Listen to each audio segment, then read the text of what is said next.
Mina olen Monika, olen Keila Vikerkaare laste- ja Sipsikumaja grillirühma õpetaja. Minu rühmas käivad 2-3-aastased lapsed ja olen juba teist aastat sõimerühma õpetaja. Sõimerühm tõi mind välja mugavustsoonist. Kui tuled koolirühmast sõime, siis õppetegevused ja materjalid muutuvad väga palju. Ja lugemispesas muutus kõik totaalselt. Tähed kadusid ära, tekkis tasemel hoopis nukukesed, raamatud, pildimaterjalid. Raamatuid oleme me kasutanud absoluutselt igasuguseid. On nad siis pildi, jutu, muukeelsed raamatud, välja prinditud pildimaterjal, absoluutselt igasugune erinev pildimaterjal, mõnusad retrokaardid, lasteaiapäevast erinev pildimaterjal, mis lastele väga meeldib, sest neile meeldib tunda ära need asjad, millega nad päeval lasteaias tegelevad.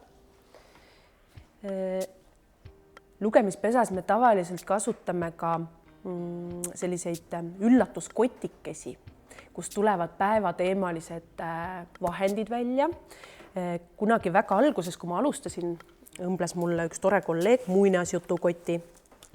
Peale oli kirjutatud muinasjutukott ja siit tulid alati välja igasugused huvitavad tegelased. Näiteks piparkoogimehike.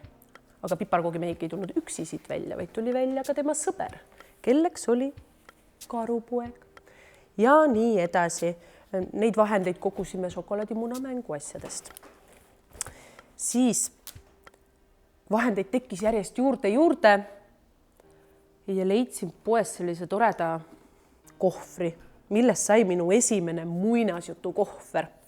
Siia kohvrisse mahtus kohe ohtralt kiletatud materjali, mida oli väga mugav kasutada siis kas magnettahvlil või pulga otsas ja lastele teha siis jutud nii-öelda piltide abil arusaadavamaks. Kiletatud muinasjutud ja materjalid olidki ühed sellised esimesed, mis mind aitasid kõnearenduses lastega. Ka näpunukkude, tavalised näpumängud tegime ka näpunukkude asemel, tegime kiletatult näiteks, et 4 ahvipoissi hüppasid voodi peal, siis see üks lõi ära pea, tegi vea ja lõi ära pea. Ja nii edasi. Ja tänaseks on need 2-3-aastased ise need näpumängud kenasti selgeks saanud ja kasutavad täitsa iseseisvalt aktiivselt neid kiletatud nukke. Kivid on meil üldse olnud päris väiksest alates siis kuni kooli minekuni kasutuses.